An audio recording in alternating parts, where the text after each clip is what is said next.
Segundo ano do ensino médio, tudo bem, pessoal do segundo ano do ensino médio?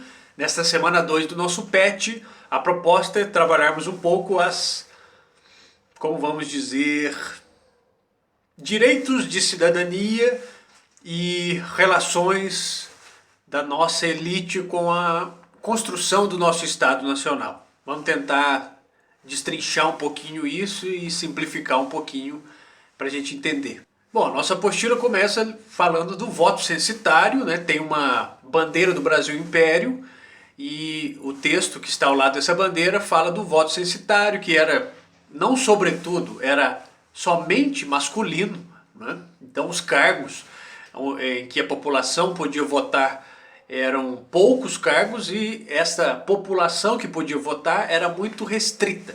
Poucas pessoas podiam votar em poucas pessoas. Poucas pessoas eram votadas, ou seja, o direito de representatividade política era muito restrito. Veio a nossa independência em 1822, 2 anos depois a nossa primeira Constituição, a Constituição de 1824, que também era restrita, essa questão da representação política, mantinha a escravidão.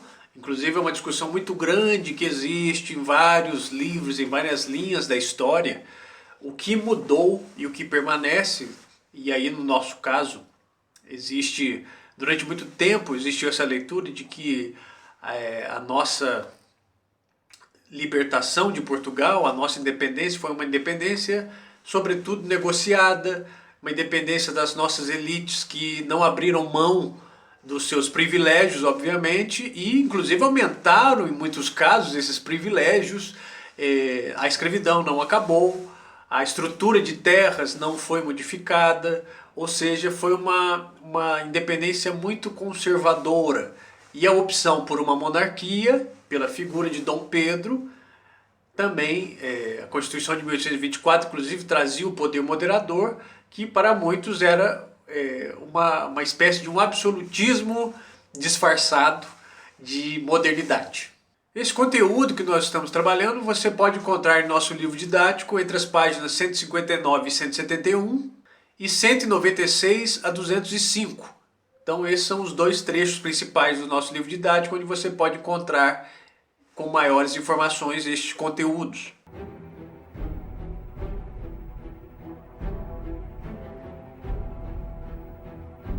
A nossa apostila traz também a definição de dois conceitos muito importantes. A primeira é a Constituição. Nós vamos ver várias vezes apenas a palavra carta ou carta magna, que é o conjunto de leis que regem uma nação, que regem uma entidade política, um Estado.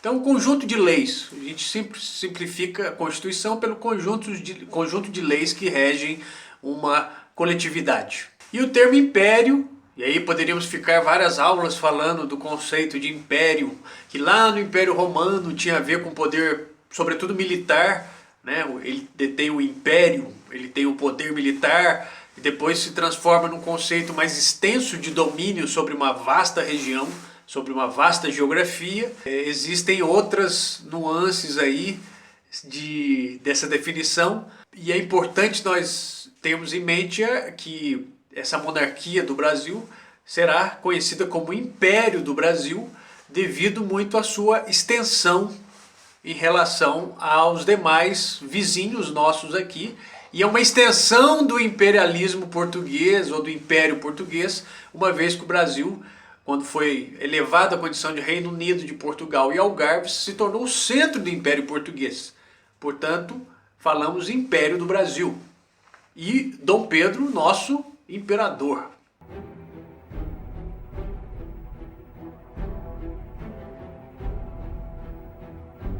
Portanto, com nossa independência em 1822, já havia facções, já haviam grupos, mas vai começar a se tornar cada vez mais estruturado essa diferença entre as duas grandes linhas de pensamento político, de tendências políticas ao longo do século XIX, e essas duas linhas são os liberais e os conservadores. Os conservadores, em geral, vão ter esse discurso da centralização política no Rio de Janeiro, vão ter uma visão da unidade do território nacional como algo sagrado. Então, os conservadores vão lutar por manter essa unidade territorial que veio da colonização portuguesa e a centralização política no Rio de Janeiro. Por outro lado, os liberais vão ter uma linha mais aberta aos regionalismos, ou seja, a autonomia das províncias, a descentralização, ou seja, uma oposição, portanto, entre províncias e centro do Império, ou o Rio de Janeiro, e vão aos poucos, além dessa questão da autonomia dos governos locais, dos governos provinciais, outro braço desses liberais vai seguir no caminho do republicanismo.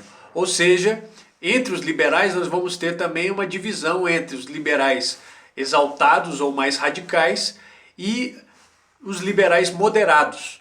Então nós temos aí três grandes linhas que nós podemos observar de primeiro momento, que são dos conservadores, centralização no Rio de Janeiro, aumento do poder central em relação às províncias, né? E os liberais, que estão entre os moderados e os liberais mais exaltados ou radicais. Havia ainda uma posição de centro, que o texto traz os chimangos, que se moviam entre um ou outro lado. Portanto, nós temos aí a definição clássica da Revolução Francesa, como falamos no último vídeo da última semana, entre um posicionamento de direção direita, centro-esquerda. Vamos tentar transpor um pouquinho para a nossa situação aqui. Essa direita conservadora está identificada, portanto, com esses grupos que defendiam um governo imperial centralizado e forte, uma autoridade forte centralizada no Rio de Janeiro. A esquerda dessa tendência, dessa política nossa, nós teríamos os liberais. É interessante isso, né? Porque ao longo do tempo o liberalismo vai tomar outros sentidos. Então, se a gente for pegar esse sentido liberalismo, neoliberalismo, para o século XX já é direita, não é mais esquerda, mas vamos nos concentrar nesse período. Então, num sentido mais de mudanças na estrutura da sociedade, mudanças políticas, mudanças econômicas, à esquerda nós temos aí esses liberais exaltados e moderados, tá? Então os mais radicais e os moderados, que se aproximam mais de um centro, que seriam esses chimangos.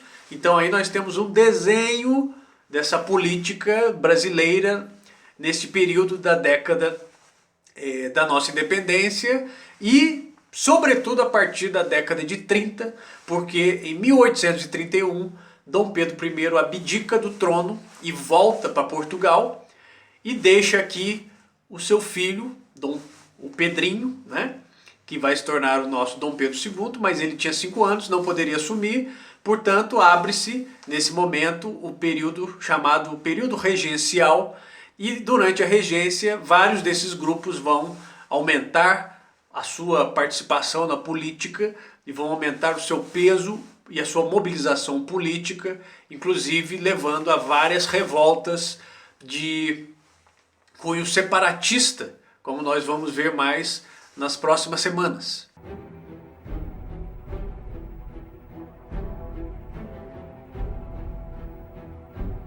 E algo muito atual que discutimos hoje em dia é que os partidos políticos, as siglas políticas, não significam nada em si. Ou seja, o fato de um partido se chamar liberal, social, isso não quer dizer muita coisa, porque no fim das contas o que prevalece é o interesse e a capacidade de mobilização dele. E isso lá nessa época, né, nada mais parecido com um conservador que um liberal, nada mais parecido com um liberal que um conservador. Ou seja, não havia um programa ideológico muito bem definido. Isso, claro, há várias observações e críticas sobre isso, mas no sentido que nós vemos no texto e no sentido que nós trabalhamos aqui, é que não havia essa maturidade ideológica, então não havia uma fidelidade a esses programas partidários. O que existia, na grande maioria, eram os interesses individuais e coletivos, e esses interesses caminhavam ao sabor dos tempos, portanto, muitas vezes, né, os movimentos poderiam ser contraditórios de um ponto de vista, poderiam um político iniciar a sua carreira em determinada linha conservadora e depois acabar no liberal exaltado, ou vice-versa, né, ou caminhar sempre pelo centro, ou seja, né, isso não é nada do ano que nós discutimos hoje na política brasileira, é novo. Nós vemos, sem cometer o pecado da anacronia, quer dizer, né, de buscar no passado explicações que nós só temos hoje, mas muitas dessas linhas que nós temos de estudo da nossa política têm raízes certamente nesses tempos.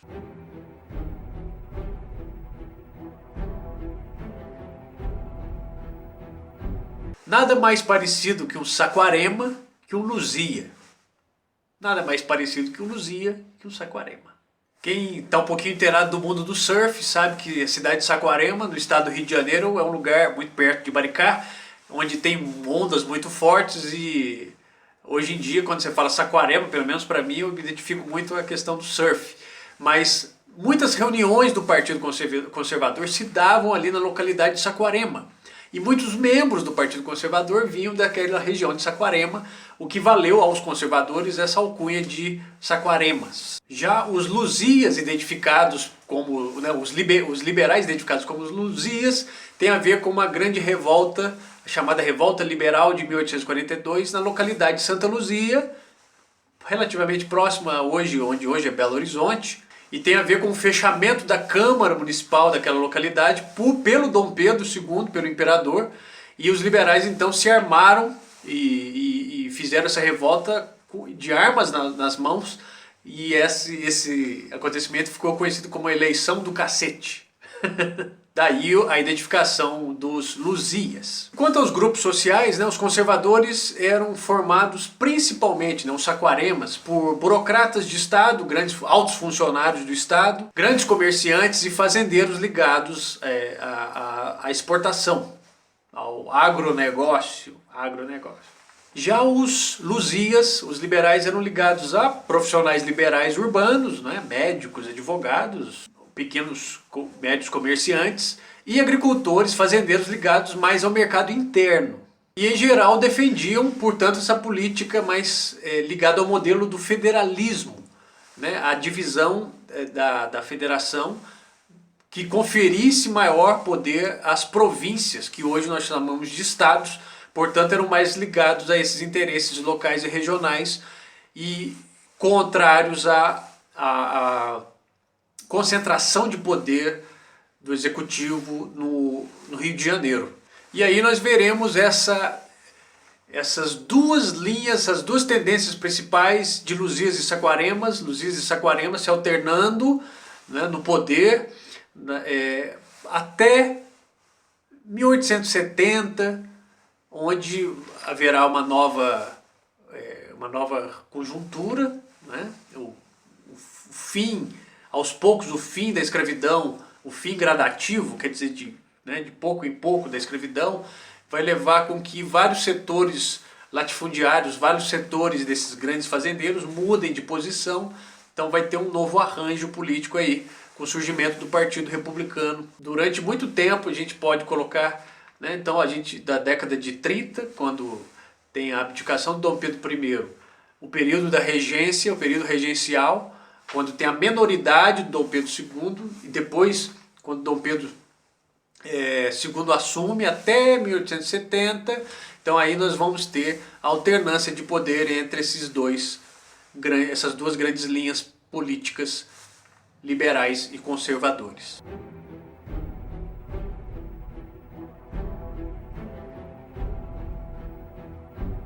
A atividade 1 traz o texto justamente de tudo que nós falamos aqui, dos partidos e da formação dessas linhas do Partido Liberal e do Partido Conservador. Então não há muita dificuldade na resolução dessa questão. E a atividade 2 é interessante porque traz a proposta, um texto do jornal Caramuru, né, no Rio de Janeiro de 1832. Quem eram os caramurus? Você no próprio texto vai ver que os caramurus eram ligados a esses setores conservadores, restauradores, que colocavam na figura do imperador uma autoridade muito grande e no início do texto já fazem um grande elogio à figura de Dom Pedro I, né, com um período de estabilidade que ele nos deu Constituição, nos deu a nossa estabilidade enquanto um Estado autônomo, a prosperidade, o que nós temos hoje, nós temos só desgraça e tal. Né? Então o texto 2 traz essa reflexão sobre a opinião de um jornal conservador sobre a saída de Dom Pedro I em 1831 e 3 anos depois ele falece, né, em 1834, e o jornal está um pouco choramingando esta orfandade, este passado em relação à figura e à política praticada por Dom Pedro I. E daí ele vai retratar essa realidade de 1832 como algo terrível. Né? Depois da saída de Dom Pedro, isto virou uma grande bagunça. Não temos mais quem centralize e organize essa nação. Bom, então é isso. Espero que tenham ajudado um pouco essa explicação. É uma explicação muito complexa, essa questão dos partidos políticos do Brasil no século XIX. Existe uma série de pequenos de detalhes que no fim das contas, no conjunto, explica muita coisa, mas nós vamos ver ao longo dessa sequência, dessas semanas, e espero brevemente voltarmos para vermos isso em loco, fisicamente, em sala de aula. Espero que vocês todos estejam muito bem e aguardo ansiosamente o nosso retorno. Tomara que consiga uma vacina e a gente volte o mais rápido possível. Né? Então é isso, gente. Boa leitura, busquem esclarecimento, perguntem, vou falar igual o ET Bilu agora, busque esclarecimento, busque luz. Né? Mas é isso mesmo. E entre em contato, qualquer dúvida, estamos aqui totalmente ao seu dispor para o seu entendimento e para o seu crescimento e para o meu também, certo? Então tá bom, um abração. Fique com Deus e tchau, tchau. Até mais.